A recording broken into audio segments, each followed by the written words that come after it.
Une semaine seulement après l'inauguration de son siège, voilà que le Centre national d'études stratégiques et de sécurité CNES tient déjà son conseil scientifique. Une prouesse à mettre à l'actif de l'équipe dirigeante, notamment son directeur, le général de brigade Ibrahim Issa.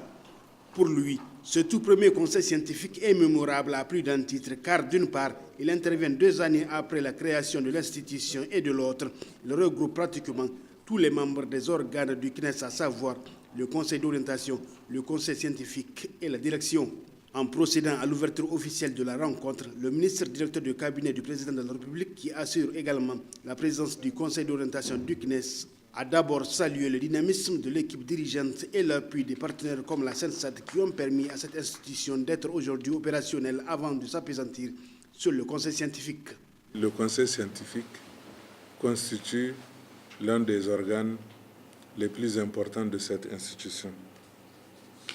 En effet, il est garant de la qualité des produits élaborés par le CNES. Il est notamment chargé, entre autres, de donner son avis sur le programme scientifique du centre, d'évaluer la qualité scientifique des travaux réalisés par le centre, d'approuver le programme de partenariat avec les centres poursuivant le même objectif, de donner son avis sur le recrutement des chercheurs et des consultants, de produire et transmettre un rapport scientifique annuel. Au regard de ce rôle très important du conseil scientifique, il est évident que l'avenir du CNES est entre vos mains. Quant à la crédibilité des documents produits et au sceau de l'excellence dont ils seront estampillés. Aujourd'hui, il revient au conseil scientifique d'apporter sa pierre à l'édifice.